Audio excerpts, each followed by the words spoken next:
राधे राधे दर्शकों।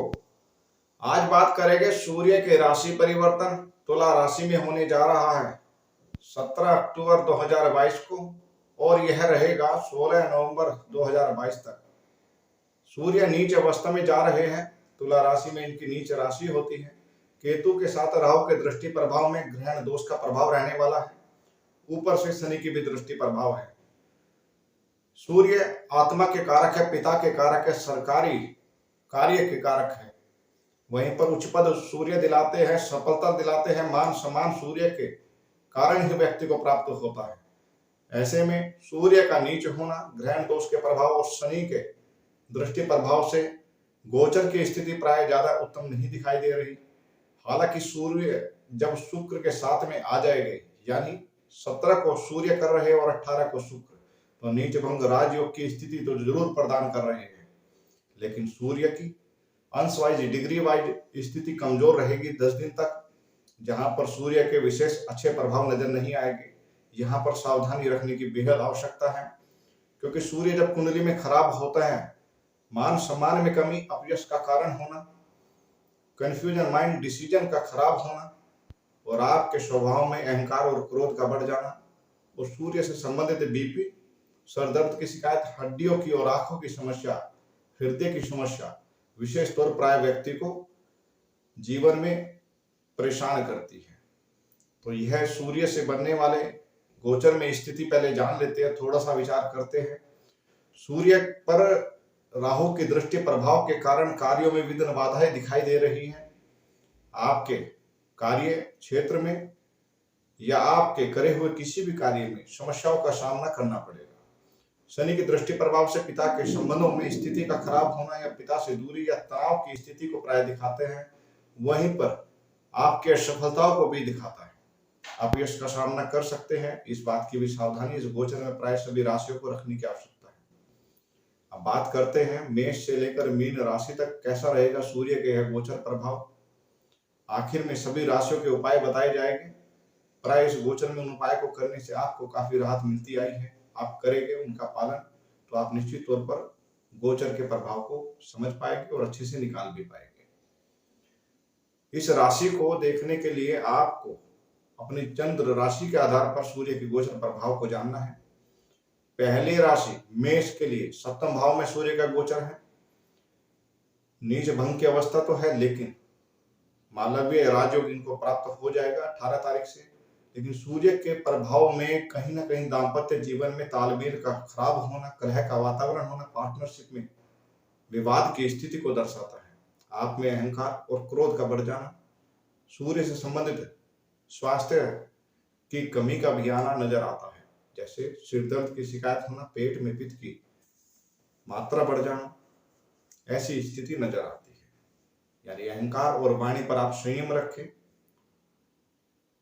इस गोचर को शांति से निकाले, मैं यह आपसे कहना चाहता हूं। बाकी अच्छे मौके मिलेंगे कार्य क्षेत्र में, जहां पर शुक्र आ जाएंगे तो आपको काफी तौर पर राहत भी देंगे। वो शुक्र के गोचर में मैं आपको विस्तार से समझाऊंगा। अब बात करते हैं वृषभ राशि के लिए। छठे भाव में सूर्य का गोचर है। यहाँ पर आपके शत्रुओं की तो पराजय निश्चित है। कॉम्पिटिशन प्रतियोगिता परीक्षा के लिए अच्छा सफर दिखाई दे रहा है। विदेश के कार्यों में विलंबित स्थिति दिखाई देती है कि विलंब का सामना करना पड़ेगा, और स्वास्थ्य संबंधी दिक्कत या वाद विवाद, चोट, समस्या आपको घेर सकती है। नौकरी पेशा लोगों को कार्य क्षेत्र में तनाव की स्थिति का सामना या अधिकारी का कोप या क्रोध झेलना पड़ सकता है। इसलिए गैर कानूनी कार्यों से बचाव रखें। कोई भी गलत बेईमानी से कार्य ना करें, तो आप सुरक्षित इस गोचर में रहेंगे। बाकी उपाय करने की आपको भी आवश्यकता है। मिथुन राशि के लिए पंचम में होने वाला है, जहां पर यह भाव हमारे प्रेम का, शिक्षा का, ज्ञान का, बुद्धिमत्ता का भाव है। निश्चित तौर पर इनमें सूर्य के प्रभाव के कारण गर्भस्थ स्त्रियां जो गर्भ धारण करे हुए हैं, उनको सावधानी रखने की विशेष आवश्यकता है। डॉक्टरी चिकित्सक के परामर्श जैसे वे परामर्श करें, उसके अनुसार अपना खान पान पर ध्यान रखें। शिक्षार्थियों के लिए थोड़ा सा हो सकता है कि कोई शॉर्टकट या कोई और तरीके से आप आगे बढ़ने का प्रयत्न करें, लेकिन फिर भी व्यवधान यहाँ पे आ रहा है, बाधाएं साफ दिखाई दे रही हैं।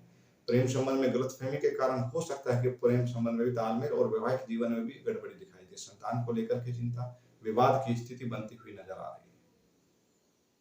शुक्र की स्थिति आएगी तो आपको काफी कुछ राहत भरा जरूर अवश्य नजर आएगा।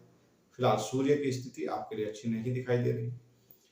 कर्क राशि के लिए चतुर्थ भाव में सूर्य का गोचर है। यहाँ पर सूर्य का होना नीच अवस्था में, हालांकि नीच भंग राजयोग है और आपको सावधान रहना है ग्रह कलह से कि बात बात पर जीवन साथी के साथ या किसी कारण से तालमेल की खराबी के कारण कलह हो जाए। कार्यों में बाधाएं आएगी, अपयश का सामना हो सकता है, इसलिए सावधानी रखें कार्य क्षेत्र में भी और घर परिवार में भी, दोनों ही जगह पर सावधानी विशेष रखने की आवश्यकता है। बाकी भौतिक सुख सुविधाओं में वृद्धि होती दिखाई देगी। अभी शुक्र का राशि परिवर्तन होगा, उसमें आप जानेंगे। सिंह राशि के लिए तीसरे भाव में शुक्र का गोचर है। पराक्रम, भाई बहन का, मित्रों का, लेखन का आपका यह कार्य है, कम्युनिकेशन का है। इस क्षेत्र में आपको काफी सफलता मिलेगी। सूर्य के प्रभाव के कारण आप में उत्साह बनेगा, आप मेहनती बनेंगे और पुरुषार्थ के दम पर कुछ विशेष कार्य आपके सिद्ध होंगे। कोई विशेष पद का प्राप्त होना, सम्मान की प्राप्ति होना, शिक्षा के कार्य में भी आप काफी हद तक राहत पाएंगे और आप आगे बढ़ते हुए नजर आएंगे।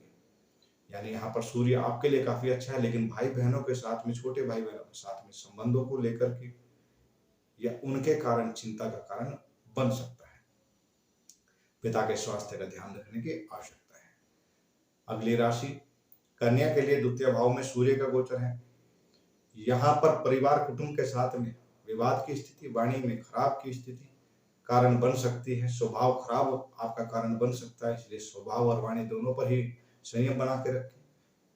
आंख से संबंधित दिक्कत परेशानी का होना, कोई पुरानी बीमारी है, बीपी की, इसका बढ़ जाना, वाहन चलाते समय सावधानी रखें। बाकी धन के मामले में कुछ स्थिति आपकी बेहतर नजर आती है कि संचित धन में वृद्धि होगी, यह नजर आता है। अगली राशि तुला के लिए। तुला के लिए सूर्य का गोचर आपकी राशि पर है। आपको आंख से संबंधित समस्या का आना, सिर दर्द की शिकायत, बीपी की शिकायत हो सकती है। इस गोचर में सावधानी बनाए रखें। पिता के साथ या राजकीय कार्यों में विघ्न बाधा का सामना करना पड़ेगा। कोई विशेष सफलता चाहते थे, हो सकता है उसमें रुकावट आए या समस्या हो। वैवाहिक जीवन में तनाव की स्थिति नजर आती है, इसलिए बेहद सावधानी से आपको गोचर निकालना है। हालांकि शुक्र आ जाएंगे तो कहीं ना कहीं धन के लाभ के दृष्टिकोण से आपके लिए उत्तम रहने वाला है। कहीं ना कहीं आपके कुछ कार्य बनने भी वाले हैं। फिलहाल 10 दिनों के लिए आपको सावधान रहना है, उसके बाद में स्थिति काफी ठीक रहने वाली है। अब बात करते हैं वृश्चिक राशि के लिए। 12वें भाव में सूर्य का गोचर है, जो कि व्यय अधिक को दिखाता है। वहीं पर कोई ऐसे कार्य, गैर कानूनी कार्य से हो सकता है कि आपका सम्मान में कमी आए, धन हानि हो, इस बात की सावधानी गोचर दे रहा है और आपको सावधान और सचेत रहना है। विदेश से संबंधित कार्य आपके बनने वाले हैं। स्वास्थ्य के प्रति लापरवाही ना करें, वाहन चलाते समय सावधानी रखें। अगली राशि धनु के लिए लाभ भाव में सूर्य का गोचर है, जहां पर सूर्य की दृष्टि आपके पंचम पर रहेगी और लाभ के दृष्टिकोण से बड़े अधिकारियों के साथ में बेवजह की बहस विवाद की स्थिति को ना बनाए, सावधानी बनाए रखें। कुछ न कुछ लाभ आपको जब शुक्र का परिवर्तन होगा तो आपको जरूर प्राप्त होगा। फिलहाल सावधानी ज्यादा है उच्च अधिकारियों से, प्रशासनिक अधिकारियों से, बॉस या पिता के स्वास्थ्य को लेकर के दिक्कत यह दिखाई देती है। संतान पक्ष के साथ में तालमेल में कमी आना शिक्षार्थियों के लिए उत्तम रहने वाला है। प्रेमी वर्ग के साथ में संबंधों में कोई गलतफहमी का आना यह नजर आता है।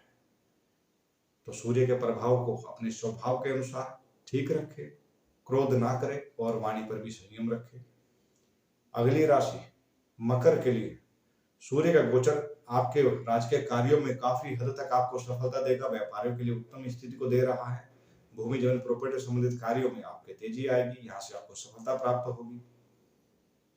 कोई भी ऐसे तरीके से आप जरूर आगे बढ़ते नजर आएंगे। नीच भंग राजयोग है, हो सकता है कोई शॉर्टकट का तरीका आप अपनाएं और बुराई में भी अच्छाई आप उसमें से मौका निकाले और आगे बढ़ जाए, ऐसी स्थिति आपके लिए बन रही है।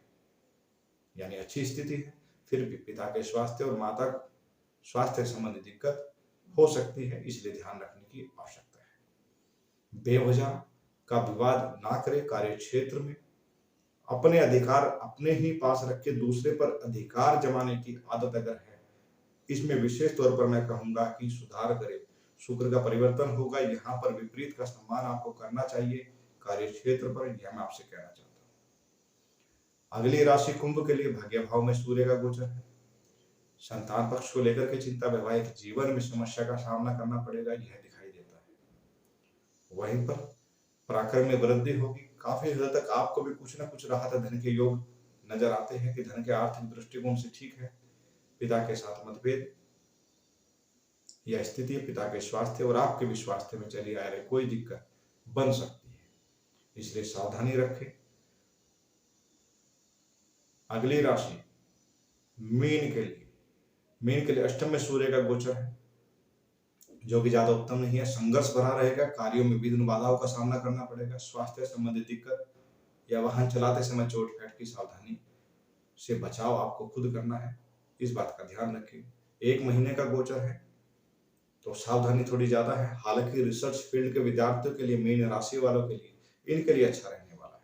जुआ सट्टा लॉटरी इत्यादि करते हैं, इसमें सावधानी रखें, बड़ी धन आने की संभावनाएं बन रही है। परिवार के बीच, कुटुंब के बीच वाद विवाद की स्थिति का होना यह भी दर्शाता है। जीवन साथी के स्वास्थ्य का विशेष ध्यान रखें। यह था मेष से लेकर मीन तक प्रत्येक राशि के लिए सूर्य के गोचर का प्रभाव। जहां पर आपने जाना कि गोचर में सूर्य की स्थिति, जहां पर राहु से दृष्टि संबंध, केतु के साथ में स्थिति और नीच अवस्था सूर्य की और शनि का भी दृष्टि संबंध बन रहा है, प्राय यह अच्छी स्थिति नहीं है। मैं एक बात और कहना चाहता हूं, इसमें डरने घबराने की आवश्यकता नहीं है। एक दृष्टि अपनी कुंडली पर डालिए। अगर आपकी कुंडली में सूर्य की स्थिति बलवान है, उच्च है, मेष राशि के है, स्वयं की राशि सिंह में है, या अच्छे भाव के स्वामी होकर मित्र के साथ में अच्छे योग बना करके बैठे हैं, तो निश्चित तौर पर इस गोचर का ज्यादा बुरा प्रभाव आप पे नहीं पड़ेगा। आपकी दशाएं अच्छी चल रही है, तब तो आप सुरक्षित हैं। अगर दशाएं भी आपकी खराब चल रही है, कारक चल रही है या मारक चल रही है और कुंडली में सूर्य की स्थिति अच्छी नहीं है, फिर आपको सचेत हो जाना है, क्योंकि सूर्य की स्थिति प्राय यहाँ पर कार्यों में असफलता को तो दर्शाती है, साथ में स्वास्थ्य संबंधी दिक्कत, अपयश, सम्मान में कमी आना यह भी दर्शाता है, इसलिए सावधानी ज्यादा है। सूर्य का गोचर आपने जाना, अब इस सूर्य के गोचर में करने के लिए कुछ उपाय आपको समझने हैं। जैसे इस सूर्य के गोचर में झूठ बोलना, मांस मदिरा इत्यादि का सेवन करने से बचाव करना है। बेवजह की बहस विवाद और क्रोध की अधिकता अगर आप में है तो ध्यान रखना है। बीपी के, हार्ट के पेशेंट हैं, आंखों से संबंधित समस्या है, इसमें भी आपको सचेत रहने की आवश्यकता है।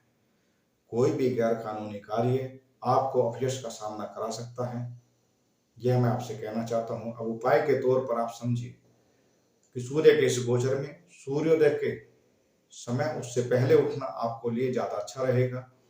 उठ करके स्नान आदि करके सूर्य को अर्घ्य देने की आदत डाल लीजिए। इस सूर्य के गोचर में रविवार के दिन गाय को गुड़ खिलाना भी आपको काफी हद तक सुरक्षित बनाता है। जब नीच अवस्था में सूर्य होते हैं तो सूर्य से संबंधित चीजों का दान देना आपको सूर्य के नेगेटिव प्रभाव से बचाता है। पिता का सम्मान करें, यह भी सूर्य के गोचर की अच्छे उपाय माने जाते हैं। वहीं पर आदित्य हृदय स्तोत्र का पाठ करना इस गोचर में आपको काफी लाभ देने वाला है, तो ये कीजिए उपाय और देखिए जीवन में सूर्य के गोचर की आई गई स्थिति में बुरे रिजल्ट आपको ना मिले, ऐसी मैं कामना करता हूँ। आज के लिए इतना ही प्रिय दर्शकों। आप चैनल पर पहली बार है तो चैनल को सब्सक्राइब करें, लाइक करें, शेयर करें। आगे भी ज्योतिष से संबंधित, कुंडली से संबंधित, ग्रहों के योग से संबंधित मैं वीडियो देता हूं। अक्टूबर माह का राशिफल भी मैंने इसमें दिया हुआ है। आप प्रत्येक दिन के हिसाब से अक्टूबर माह का राशिफल प्रत्येक राशि अलग अलग प्रकार से जान सकते हैं। किस दिन क्या प्रभाव आपको मिल रहा है गोचर के अनुसार, यह मैंने विस्तार पूर्वक बताया है। इसके अलावा हस्तरेखा संबंधित भी कुछ वीडियो मैंने यहाँ पे अपलोड की है। आगे भी हस्तरेखा और वास्तु संबंधित वीडियो मैं आपको दूंगा। जो आप परमानेंट अपने जीवन पे पालन करते हैं तो निश्चित तौर पर यह आपके लिए बहुत पॉजिटिव रहता है और आपको जीवन में आगे बढ़ाता है। सुख समृद्धि आती है, धन की स्थिति भी अच्छी होती है, कारोबार में तरक्की मिलती है, स्वास्थ्य का लाभ होगा। ऐसी ही मैं वीडियो आपको देता रहूंगा। आज के लिए इतना ही प्रिय दर्शकों, मुझे इजाजत दीजिए। आगे फिर नए विषय पर नई जानकारी के साथ आपके समक्ष फिर आऊंगा। मैं आचार्य Ashish ji, festival life astro, आपके इस चैनल को बेहद प्यार के साथ में आगे बढ़ाएंगे। राधे राधे।